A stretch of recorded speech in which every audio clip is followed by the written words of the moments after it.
So my name is Jasmine Orange. I'm a UX designer for Ernst & Young.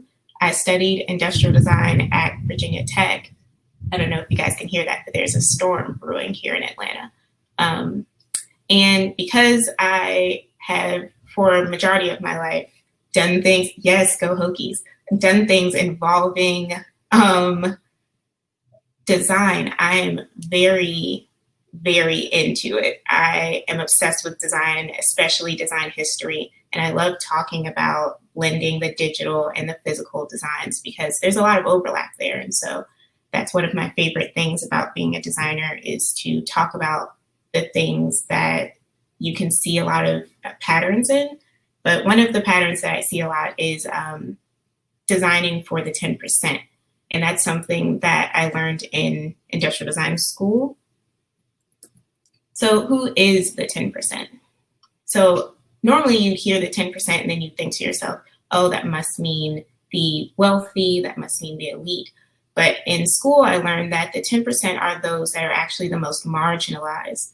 These are the people that are normally ostracized from our societies, and we are taught to normally forget that these people are there, which is ironic because these are the people that we should be protecting the most. And so a lot of these people get pushed to the edge of our thought processes because of our conscious and unconscious bias against them. So conscious bias, unconscious bias, what do these terms mean? So Georgetown University talks about conscious bias like this. These are biases that are very clear to a person, and their feelings and their attitudes and their relative behaviors are conducted with intent, aware that these biases exist. Whereas unconscious bias, these are a little harder for you to recognize. They're a lot harder for you to even be aware that you have them. And a lot of times it's because our society has taught us these unconscious biases, and it's really hard for you to break away from the things that you've been taught essentially since birth and generationally. Kind of the difference between conscious bias and unconscious bias. And because design is a job that is primarily performed by humans, and humans naturally have biases, it's easy then to assume that design has biases. So what does that look like? What happens when design bias starts to sneak into your designs and sneaks into the design process? What does that look like? Well, design biases can range, and it can take a product and range it from being just mildly annoying and difficult to use to even being deadly in a lot of cases. It can make it really hard for someone if when this project or this product was being designed, if they weren't on the forefront of the designers or the developers or that team's mind. So now we're going to get into some examples because, again, I am a design nerd, so I have to talk about the examples. So the first one are stairs. Stairs were designed to get us from one level of grounding to another. But not everyone can use stairs. And as a matter of fact, it wasn't until the American Coalition of Citizens with Disabilities came along, which was a disabled rights organization, and they had a sit-in and they protested and they really pushed for the government to make it possible for us to have the Section 504 Act in 1973. And this was one of the first disabilities acts in the world to set civil rights provisions for those with disabilities. And so without them, we wouldn't have ramps for people to do basic things like go into one building and out of another. Another way that biases can show up is in animation design. So this is iOS 7 and the motion sickness of 2017. So back when iOS 7 came out, it was drastically different than iOS 6 because it had these things like zooming when you clicked on an app, and there were parallaxes and there was sliding everywhere. So there was a lot of animation happening, which to someone who doesn't have a vestibular disability, you think to yourself, oh, this is cool. This is so fun. This is great. But if you have something like motion sickness, they can make you really, really sick. And a lot of people were getting sick. A lot of people were using these animation designs and were getting extremely sick. And then if you have something like vertigo, it can make you pass out. It can really, really make you ill. And so after that caught wind, there were countless articles written about it. iOS then had to go back and make some changes, and Apple had to do some reworking on it. But, you know, that's one of the things that can happen on a digital side. And then you have things like crash test dummies. Whose bodies are these designed for? Because a lot of times, if you have a body that's bigger, taller, then it's probably designed for you. But if you have a shorter body, then you have to sit closer to the steering wheel. I'm very short. My older sister is shorter than me. I'm 5'2", and my older sister is 4'11". And we both sit extremely close to the steering wheel. And crash test dummies aren't normally made for that kind of seating, for you to sit so close. So then if we were to get into a car accident, you then have to assume that we're going to die from the car accident, and not because of the car wreck itself. A lot of times when you are shorter, you end up dying from the airbag being so close to your face and it opening up so close to your face. And so things like designing for different bodies is really important for things like safety. And then we have things like changing stations. The Babies Act of 2016 was a law that required there to be changing tables in public and accessible federal buildings. So up until 2016, there weren't changing tables in men's restrooms, which is very interesting to me. I think just excluding an entire group of people from your family dynamic is strange. It was something that wasn't well thought out. And I'm not saying, oh, the designers on these projects were evil people, or they purposely left out these people. It's probably that they just didn't think of these people. When they were designing something, they designed for what they think is the average person. But if we live in a world with so many different kinds of people, then what does average look like? What does that even mean to be an average person? And so what do we do? If we know that there are designs out there that can range from annoying to deadly, and we're designers and we want to make the world a better place, how do we fix that? Especially when some of these things have to do with unconscious biases that we can't check ourselves for. How do we fix these problems? So I know empathy is a really big thing in design. We always talk about the importance of being empathetic. But in order for us to design without bias, we have to get rid of the idea of empathy. Empathy, by definition, means the ability to understand and share the feelings of another. It also means the action of understanding and being aware or being sensitive to or vicariously feeling thoughts and experiences that another person has. And the thing with that is, I can't vicariously feel what another person feels.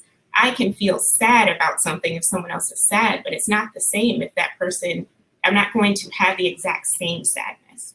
I don't know what it's like to be in a different body. I don't know what it's like to have different abilities, to be a different height. And sure, in design, we can research these things, and we rely heavily on research.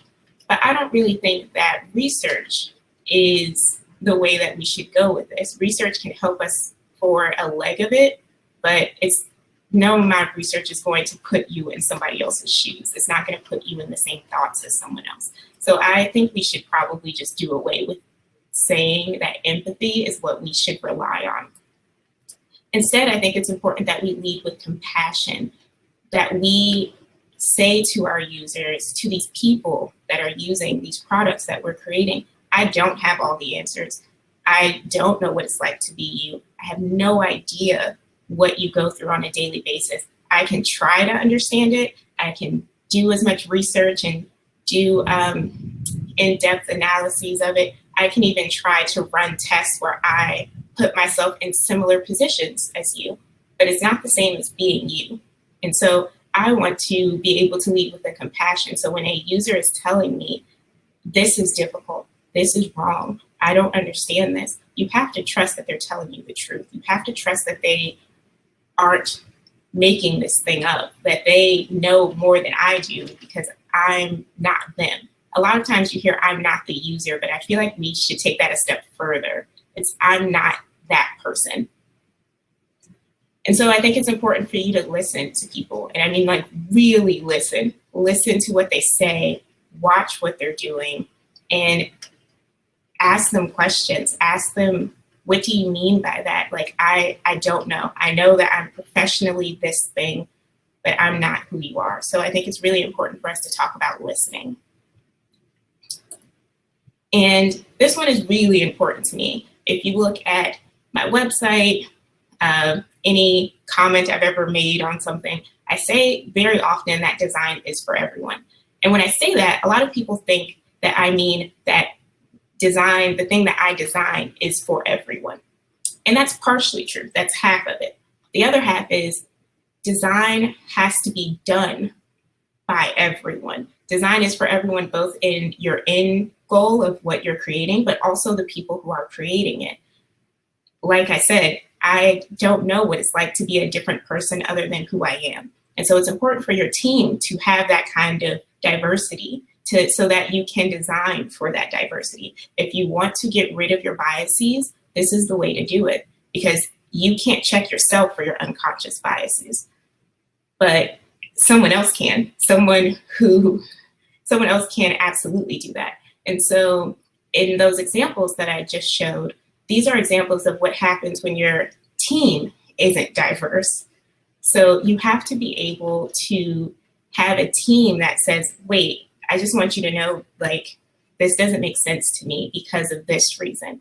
This seems a little offensive, and this is why. And having those people that are there that you have that trust in, who will check you on these things and tell you that bias is here.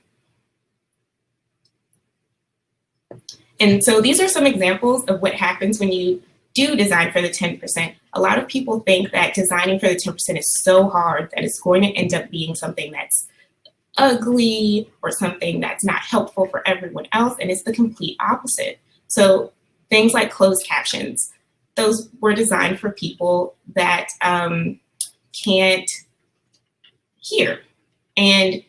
But there's like other people that use closed captions. I use closed captions all the time when I'm in the kitchen cooking and I want to watch Chopped, but I can't hear because I'm clanking all the pans together. This is when I would use closed captions, or sometimes the character is whispering.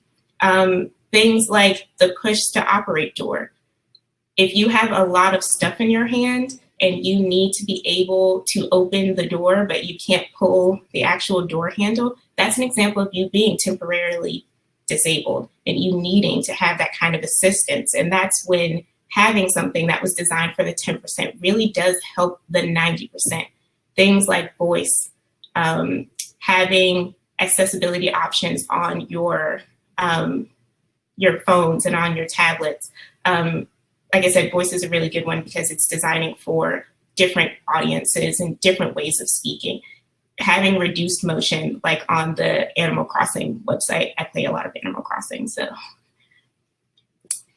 So designing for the 10% is the same thing as designing for the 90. If you can help those that are on the marginalized side of things and you really put forth the effort to help these people, then you're making life easier for them and you're making life easier for the rest of us as well. You need to make sure that design should be for all parties involved. And that is the end of my presentation. Thank you so much for all of you that joined. And now I'm gonna take some time to look at the comments. I did see the one about Go Hokies, and I agree. I'm gonna keep saying Go Hokies until I guess I pay back my student loan. My website is here. My social media, my LinkedIn, all of these things are the same. It's Jasmine in UX. So if you ever want to contact me, I love meeting new people. I love talking to new people. So this has been great. I'm super excited to talk about these things. Let's see. Oh, we have some people in here that were from ID to UX, interior design to UX. Yes, those are like my favorites. Oh, somebody, yes. Oh, I'm definitely going to read this, Patricia. This seems really good, this article that you sent over. In a UX process, how do we include compassion? How can we change the design and testing?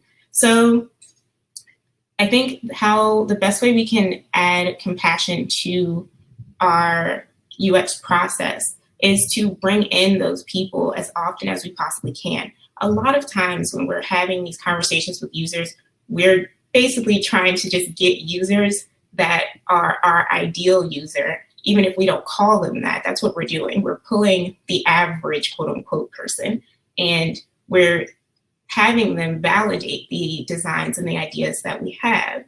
A lot of times, especially at the beginning of your UX research, when like the beginning discovery phase, that's the time, and throughout is when you would pull in people of different backgrounds, people of different abilities, people of just differences. Try to think of who you're designing for, have it in your mind, and then try to find someone completely opposite of that, because those are the people that you should be designing for. These are the people that need a lot of help. And even in some ways, the conversation that I'm having right now is one filled with lots of design bias and filled with lots of design privileges, because I'm talking about getting people to come to me and do these things. If you have the ability to go to these people and help them that way in their environment, that's the best way of doing that, I think. Thank you, everyone who's saying that they enjoyed the presentation. That makes me very happy. Like I said, I love talking about design. So if any of you want to connect, I can talk your head off about it.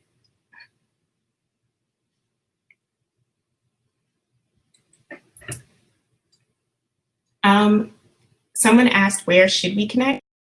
Connect with me on LinkedIn. I didn't add the Twitter icon for some reason, but you can also add me on Twitter, Instagram. Most of the time I'm pretty active on LinkedIn, so that's probably the best way for you to contact me. I'm normally like on and off most social medias, but LinkedIn I stay pretty consistent.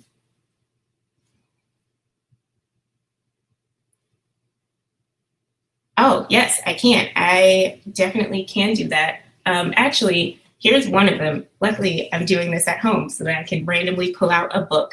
So Defined by Design is a wonderful book. It is so good. So, and it really gets into the thick of what it means to design for different people and what some of these design issues show up when there's a lot of bias.